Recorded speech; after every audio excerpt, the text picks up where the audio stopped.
الحمد لله الذي هدانا سواء الطريق وجعل لنا التوفيق خير رفيق، والصلاة والسلام على من أرسله هدى وبالاهتداء حقيق ونورا به الاقتداء يليق، وعلى آله وأصحابه الذين صعدوا في مناهج الصدق بالتصديق وصعدوا في معرج الحق بالتحقيق. أما بعد، فأعوذ بالله من الشيطان الرجيم. بسم الله الرحمن الرحيم.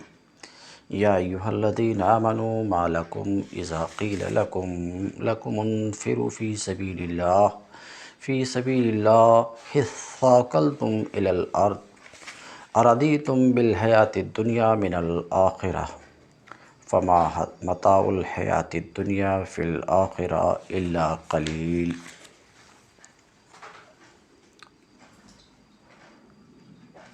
رب یسر ولا تعسر وتمم بالخیر. رب اشرح لی صدری ویسر لی امری واحلل عقدۃ من لسانی یفقہوا قولی. اللہم ارحمنا بالقرآن العظیم. باب العلم انواریہ ایجوکیشنل سوسائٹی و جامعہ انواریہ حیدرآباد انڈیا کے زیر اہتمام جلالین سورہ برات کا درس بفضلہ تعالی قسط وار جاری ہے. آج کا درس سورہ برات سورہ توبہ کی آیت نمبر 38 یعنی یا ایھا الذین آمنوا ما لکم اذا قیل الآیہ سے شروع ہوتا ہے. یا ایھا الذین آمنوا ما لکم اذا قیل لکم انفروا فی سبیل اللہ. اے لوگو جو ایمان لائے ہو، اے ایمان لانے والو، یا ایھا الذین آمنوا، اے ایمان لانے والو، ما لکم تمہیں کیا ہو گیا،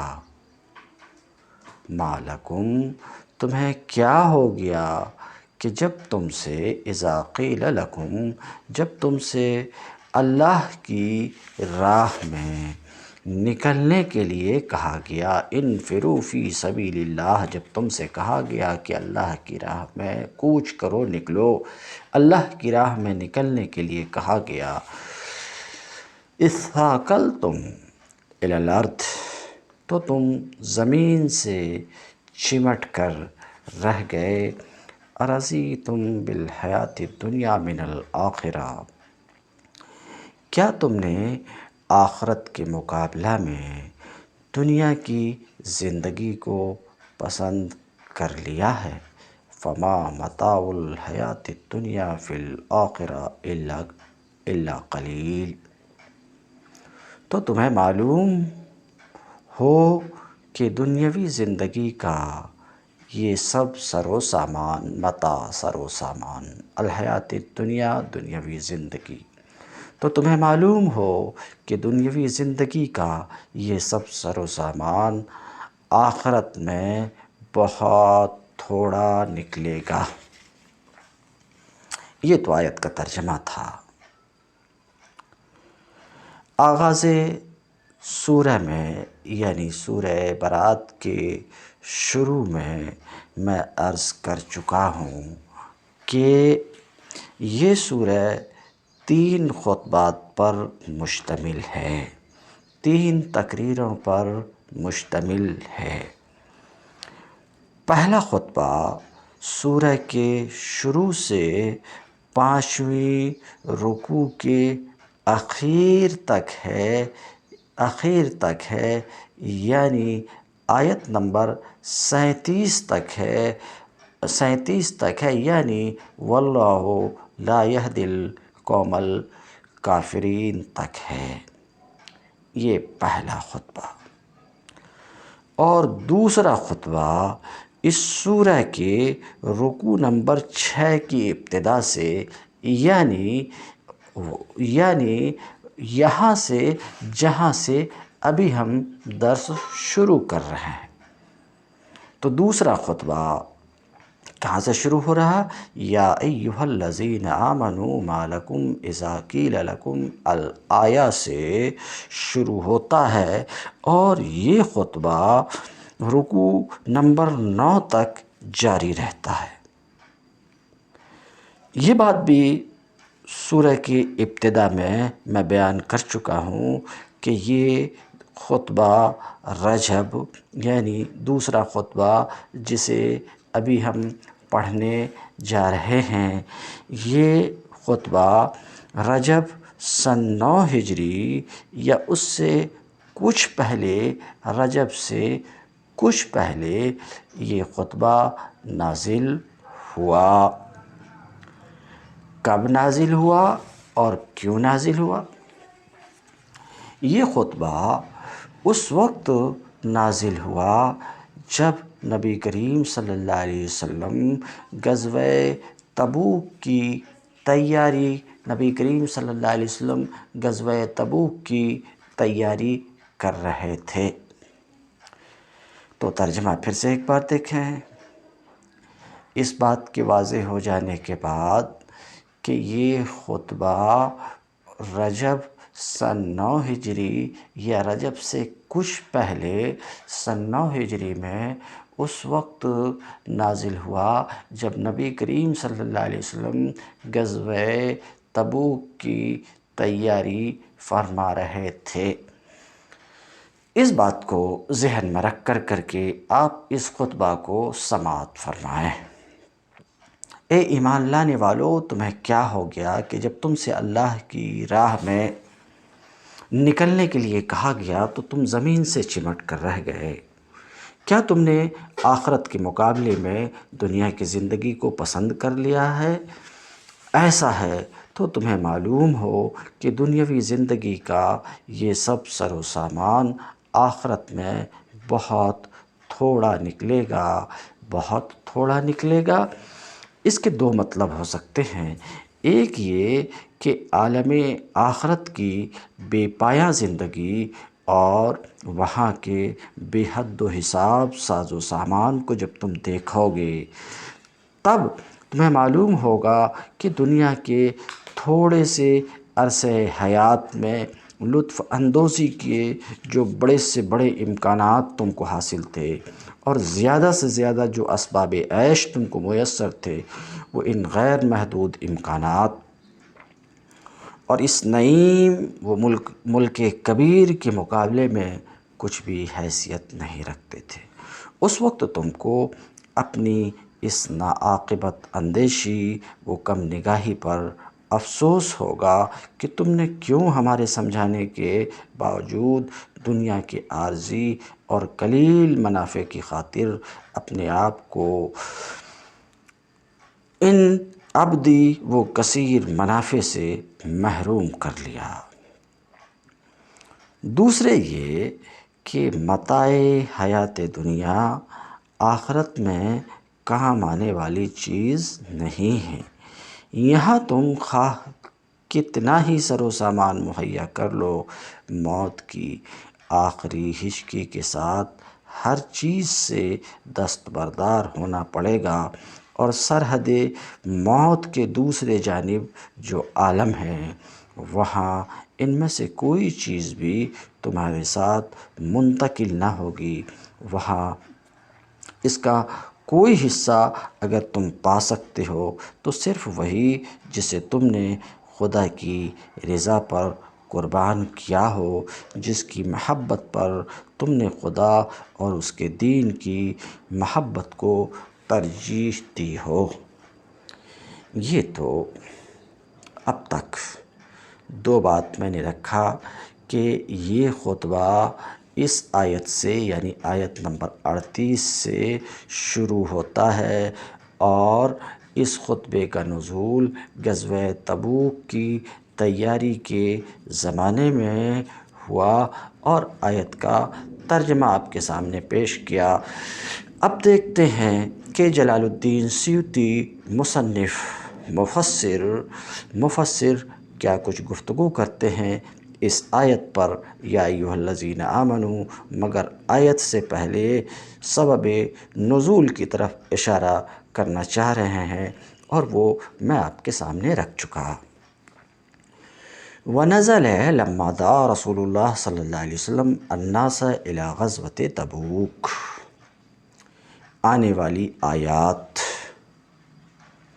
آنے والا خطبہ، آنے والی تقریر، آنے والی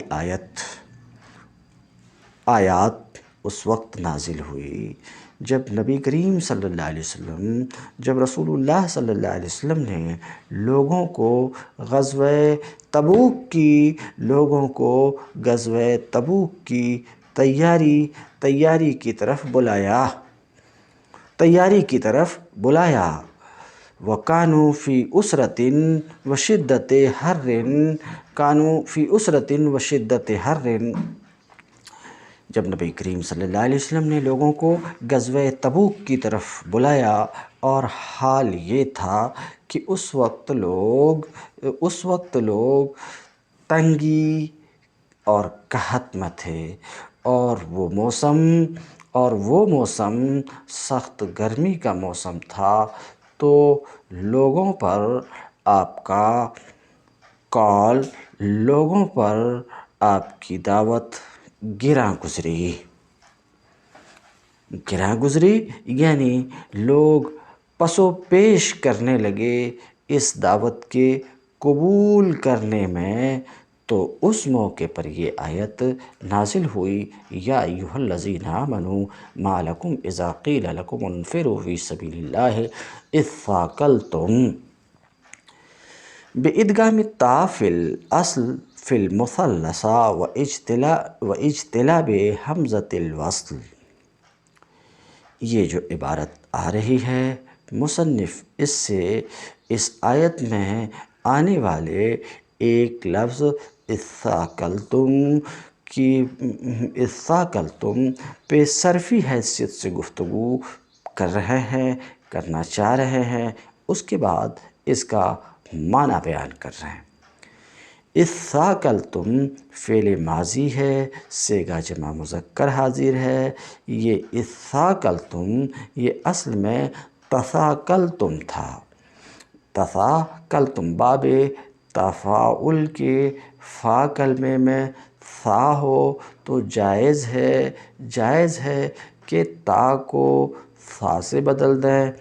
اس ضابطے کی وجہ سے تثاقلتم میں تا کو ثا سے بدلا گیا، اور ثا کا ثا میں ادغام کر دیا گیا۔ پھر ابتدا بالسکون کی دشواری کو ختم کرنے کے لیے اس کے شروع میں حمزہ کو لے آیا گیا۔ یہ کچھ بیان کرتے ہیں کہ تا کو اصل میں ثا میں مدغم کر دیا گیا ہے، مثلثہ 3 نقطے والے، یعنی ثا میں، یعنی تا کو ثا سے بدلا گیا اور ثا کا ثا میں ادغام کر دیا گیا، اور حمزہ وصل کا اضافہ کر دیا گیا ہے۔ اب صرفی گفتگو کے بعد اس کا لغوی معنی بیان کر رہے ہیں کہ جب تم سے کوچ کرنے کے لیے، راہ خدا میں کوچ کرنے کے لیے کہا گیا اذ ثاقلتم، تو تم سست ہو گئے۔ اذ ثاقلتم زمین سے چمٹ گئے، اے تباطأتم یعنی تم سست ہو گئے، وملتم عن الجہاد الی الارض والقعود فیہا، اور جہاد سے روگردانی کر کے زمین پر بیٹھے رہے۔ والاستفہام، اور استفہام جو یہاں پر ہے، ما لکم اے ایمان والو، ما لکم تمہیں کیا ہو گیا ہے، ما لکم تمہیں کیا ہو گیا ہے کہ جب تم سے راہ خدا میں کوچ کرنے کے لیے کہا گیا تو تم زمین سے چمٹ کر کے رہ گئے، زمین پر بیٹھے رہ گئے، اٹھنے کے لیے کہا گیا اور بیٹھے رہ گئے تم، تو یہاں جو استفہام ہے وہ توبیخ کے لیے ہے، یعنی تمہیں زمین سے چمٹنا نہیں چاہیے، بیٹھنا نہیں چاہیے۔ ارضیتم بالحیات الدنیا من الآخرہ، کیا تم آخرت کے مقابلے میں دنیاوی زندگی سے راضی ہو گئے ہو؟ بالحیات دنیا یعنی دنیاوی زندگی اور اس کے لذات سے راضی ہو گئے، من الآخرہ آخرت کے بدلے میں، یعنی آخرت کے نعمت کے بدلے میں۔ فما متاع الحیات الدنیا فی جنب الآخرہ الا قلیل، فما متاع الحیات الدنیا فی الآخرہ الا قلیل۔ تو کہتے ہیں فما متاع الحیات الدنیا فی جنب متاع الآخرہ الا قلیل، تو دنیاوی زندگی کا یہ سارا سر و سامان اخروی زندگی کے سر و سامان کے مقابلے میں قلیل، بہت تھوڑا ہے، یعنی معمولی ہے۔ قلیل کا معنی حقیر سے بیان کر رہے ہیں، یعنی بہت معمولی ہے۔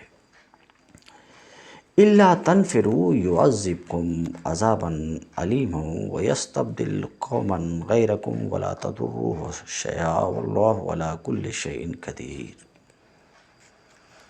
الا تنفروا، تم نہ اٹھو گے،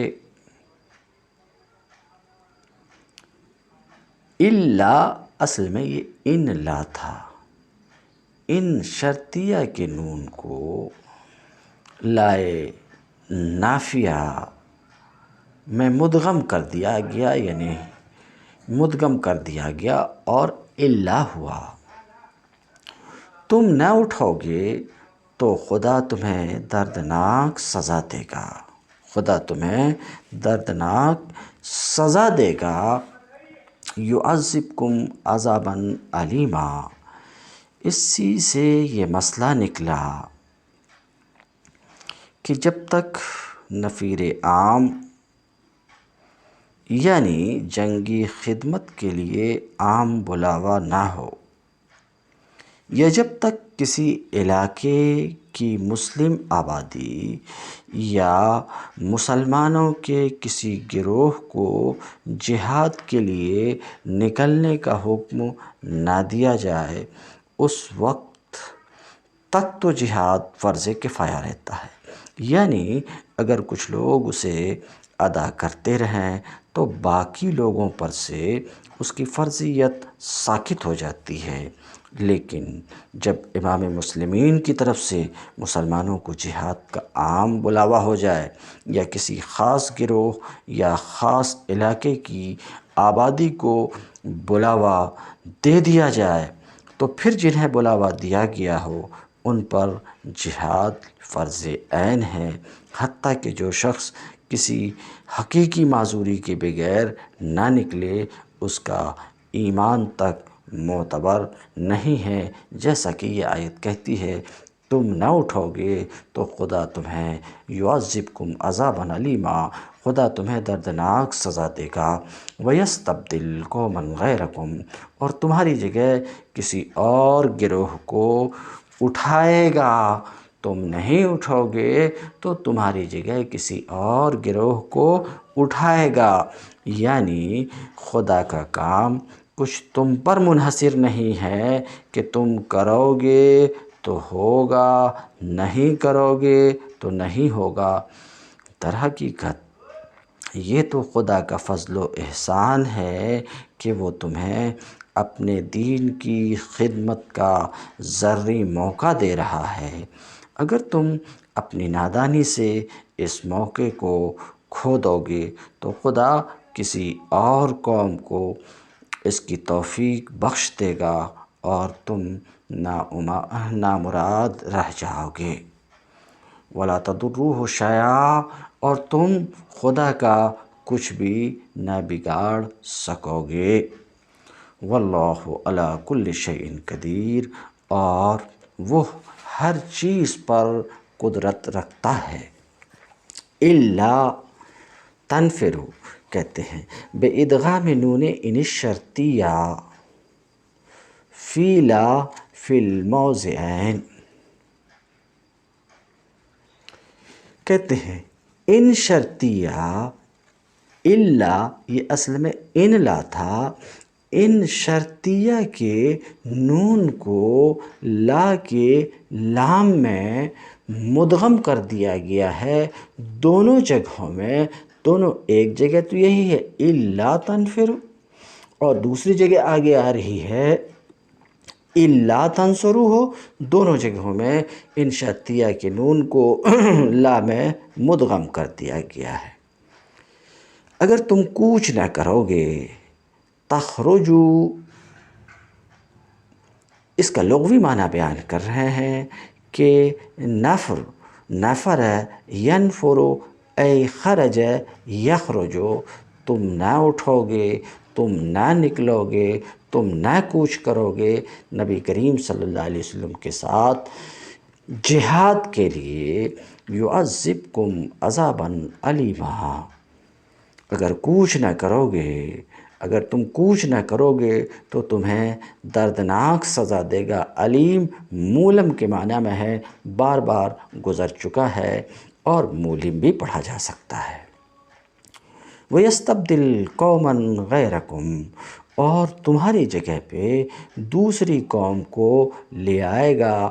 یستبدل ای یاتی بہم، دوسری قوم کو لے آئے گا، یا استبدال کا معنی بیان کر رہے ہیں اے اتیان بے، لے آئے گا تمہاری جگہ پہ قوماً غیرکم، دوسرے لوگوں کو، ولا تضروہ، اور تم اس کا کچھ بگاڑ بھی نہیں سکو گے۔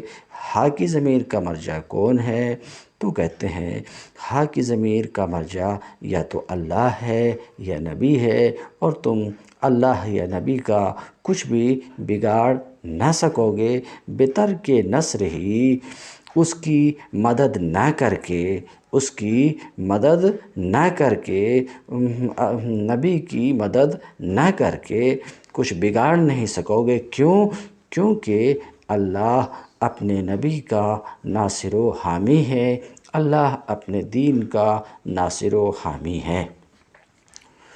واللہ علی کل شیء قدیر، اور اللہ ہر ایک چیز پر قادر ہے، اللہ ہر ایک چیز پر قادر ہے، اسی میں سے اس بات پر بھی قادر ہے کہ اپنے دین کی مدد کرنے پر بھی قادر ہے، اپنے نبی کی مدد کرنے پر بھی قادر ہے۔ الا تنصروہ فقد نصرہ اللہ اذ اخرجہ الذین کفروا ثانی اثنین اذ ہما فی الغار اذ یقول لصاحبہ لا تحزن ان اللہ معنا فانزل اللہ سکینتہ علیہ وأیدہ بجنود لم تروها الآیہ۔ الا تنصروہ، تم نے اگر نبی کی مدد نہ کی، اے ایمان لانے والو، تم نے اگر نبی کی مدد نہ کی تو کوئی پرواہ نہیں ہے۔ فقد نصرہ اللہ، اللہ اس کی مدد اس وقت کر چکا ہے جب کافروں نے اس کو نکال دیا تھا۔ اذ اخرجہ الذین کفروا، اخرجہ کا فاعل الذین کفروا ہے، جب کافروں نے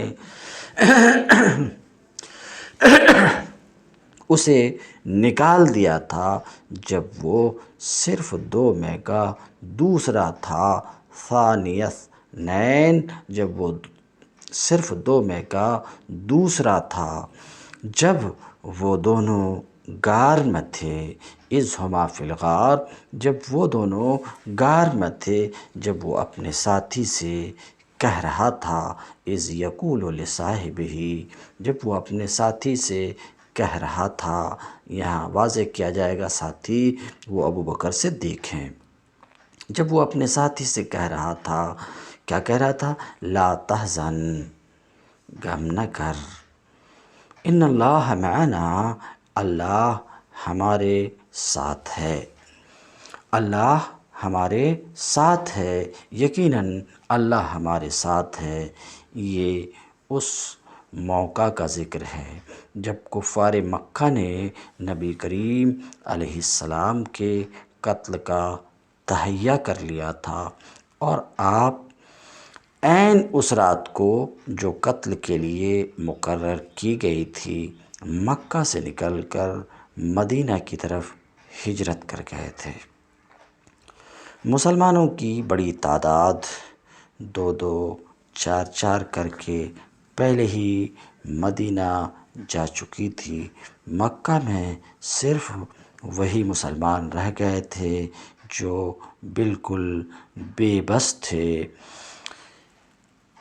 اس حالت میں جب آپ کو معلوم ہوا کہ قریش کے کفار، مکہ کے کفار آپ کے قتل کا فیصلہ کر چکے ہیں، تو آپ صرف ایک رفیق حضرت ابوبکر صدیق رضی اللہ تعالیٰ عنہ کو ساتھ لے کر مکہ سے نکلے، اور اس خیال سے کہ آپ کا تعاقب ضرور کیا جائے گا، آپ نے مدینہ کی راہ چھوڑ کر شمال کی جانب، مدینہ کی راہ چھوڑ کر جو شمال کی جانب تھی، جنوب کی راہ اختیار کی۔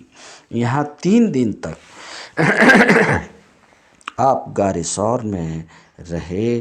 خون کے پیاسے دشمن آپ کو ہر طرف ڈھونڈتے پھر رہے تھے۔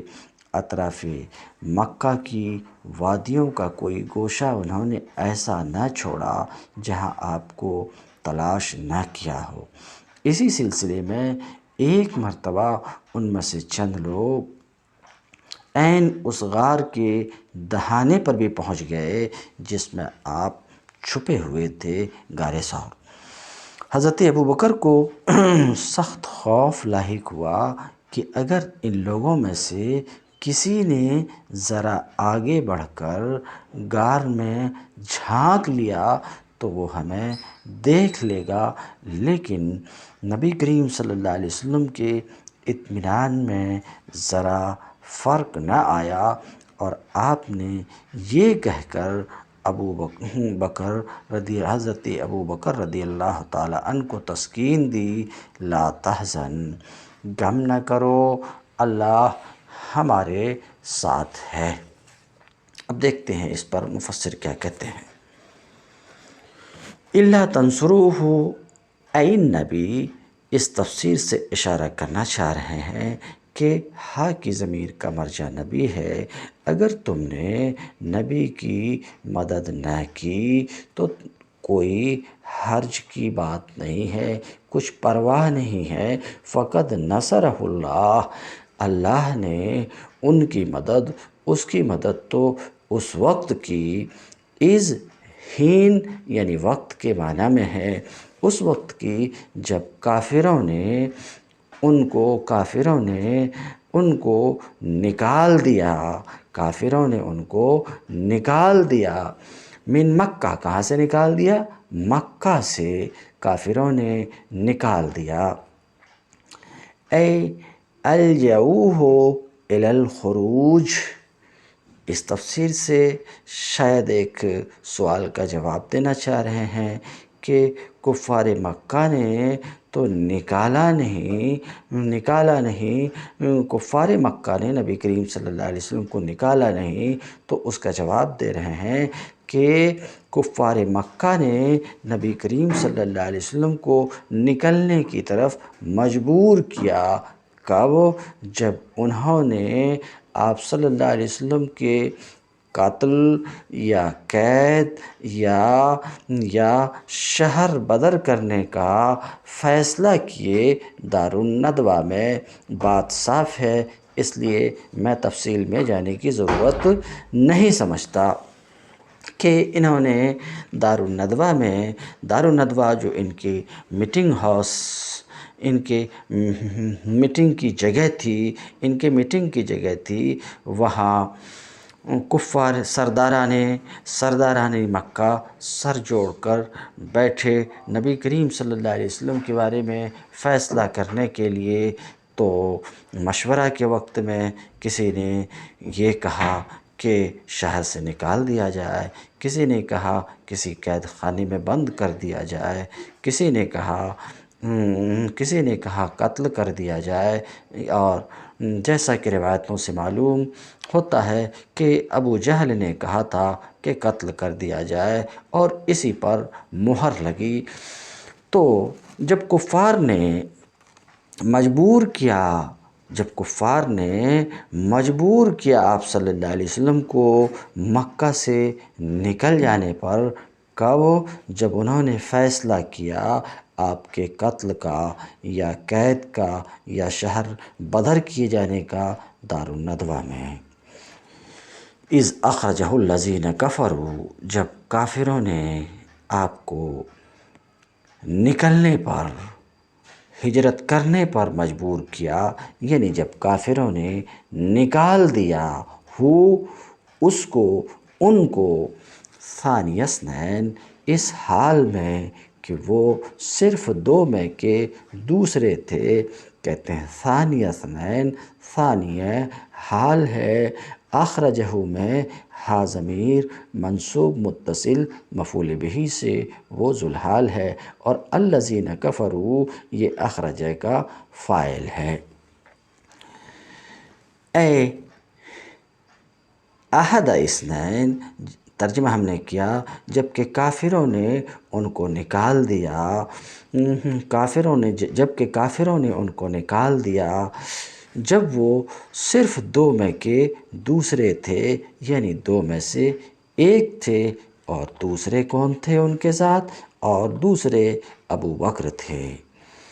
معنی یہ ہے نصرہ فی مثل تلک الحالہ، اللہ نے اپنے نبی کی اس جیسی حالت میں مدد فرمائی جب کافروں نے نکال دیا تھا، تو دوسری حالت میں اللہ اپنے نبی کو محروم نہیں کرے گا اپنی نصرت سے، چھوڑے گا نہیں اپنی نصرت سے، مدد کرے گا، یہ معنی ہے۔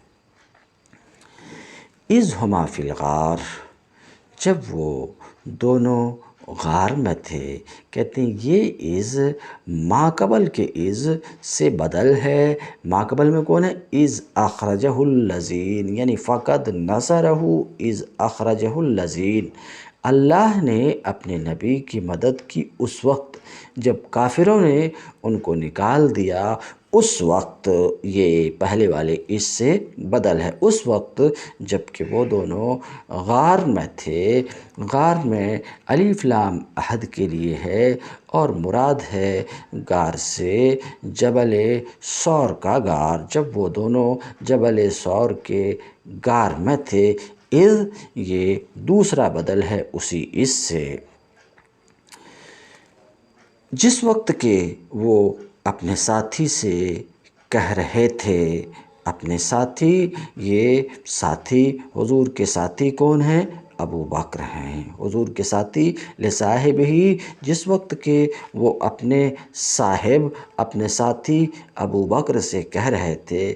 آپ غور کیجئے، ابو بکر کی صحابیت قرآن پاک کی آیت سے ثابت ہے، پھر اگر کوئی ابو بکر کی صحابیت کا انکار کرے، ابو بکر کی محبت رسول پر سوال کھڑا کرے، تو ایسا شخص جو ابو بکر کی صحابیت کا انکار کرے، یقیناً وہ قرآن کا منکر ہوگا، اور منکر قرآن ہونے کی وجہ سے اس کی تکفیر کی جائے گی، وہ کافر ہوگا، کیونکہ ابو بکر کی صحابیت تو اس آیت سے ثابت ہے۔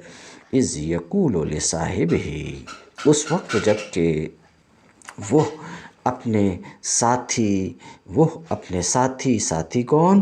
ابو بکر۔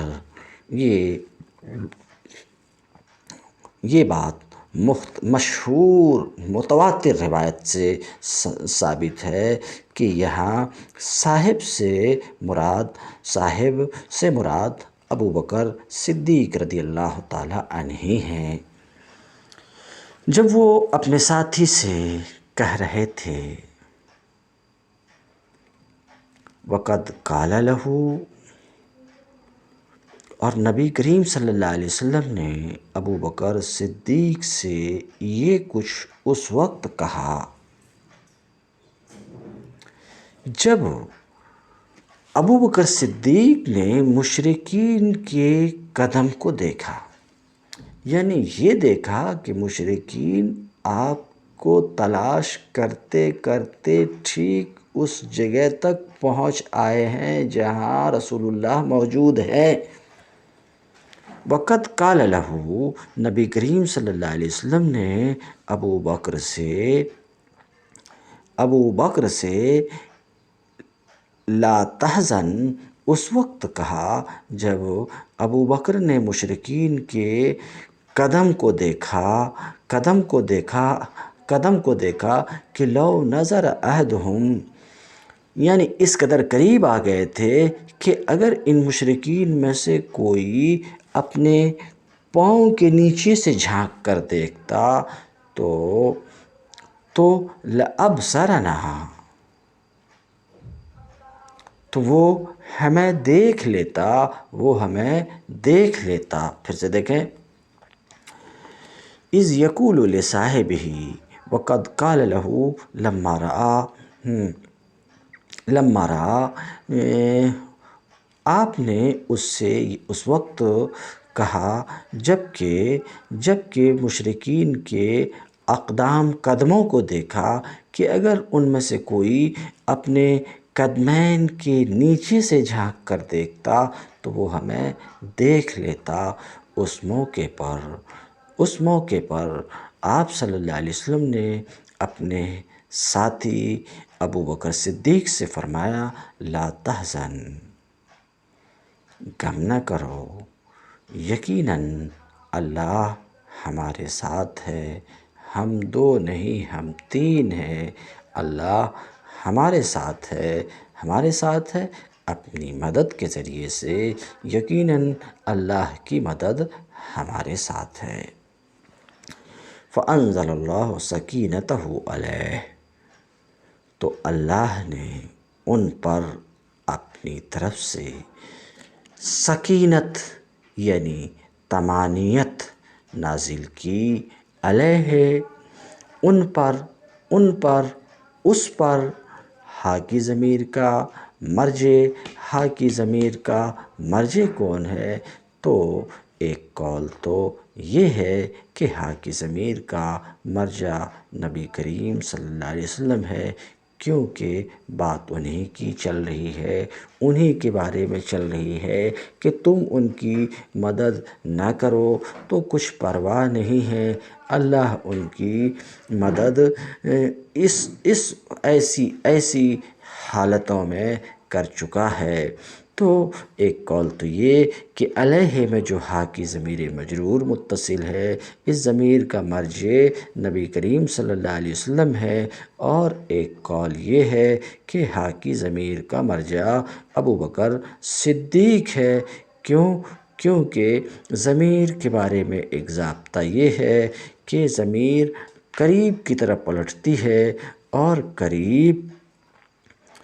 قریب کون ہے اس ضمیر سے کو قریب کون ہے؟ صاحب قریب ہے، سمجھ رہے ہیں، صاحب قریب ہے، اس لیے اس ضمیر کا مرجع ابو بکر ہے۔ بہرحال دو قول ہے۔ فَأَنزَلَ اللَّهُ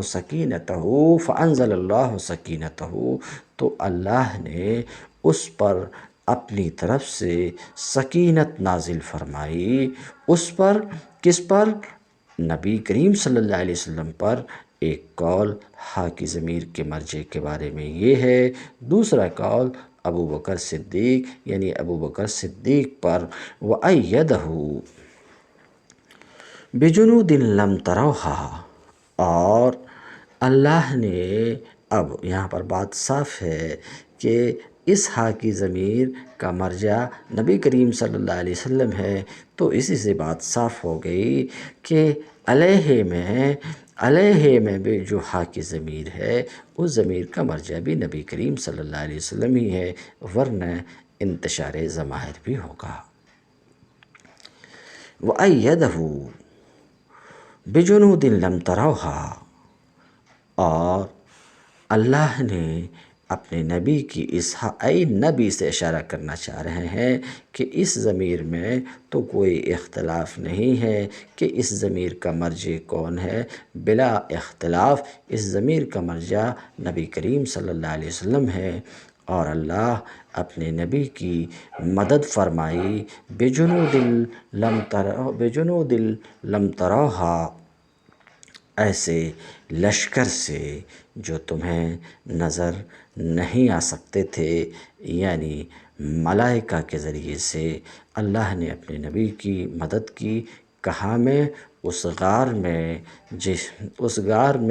جس غار میں آپ دونوں چھپے ہوئے تھے اور مشرکین آپ کی تلاش میں غار کے دہانے تک پہنچ آئے تھے، وہاں ایسے نظر نہ آنے والے لشکروں سے اللہ نے اپنے نبی کی مدد کی، یا مواطن قتال ہی یعنی قتال کی جگہوں میں، قتال کے مواطن میں، جس کا ماسبق میں بیان ہو چکا کہ حنین کے موقع پر جب کہ لشکر اسلام کے پاؤں اکھڑ چکے تھے، وہاں اللہ نے اپنے نبی کی مدد کی نہ نظر آنے والے لشکروں سے۔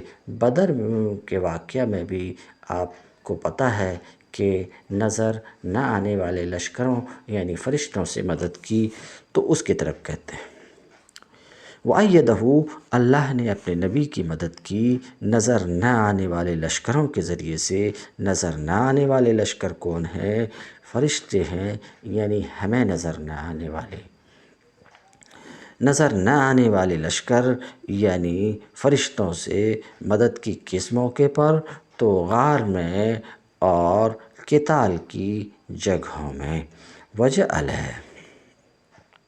وَجَعَلَ كَلِمَةَ الَّذِينَ كَفَرُوا السُّفْلَىٰ، اور اللہ نے کافرین کے بول کو نیچا کر دیا، اور اللہ نے کافرین کے بول کو کلمۃ الذین کفروا، کافروں کے کلمہ یعنی شرک کی دعوت کو سفلا مغلوب اور نیچا کر دیا۔ وکلمۃ اللہ، اور اللہ کا کلمہ یعنی کلمہ شہادت یہ اونچا ہے ہی، غالب ہے ہی۔ واللہ عزیز حکیم، اللہ غالب ہے، اللہ غالب ہے، اپنے ملک میں حکمت والا ہے، اپنے کام میں۔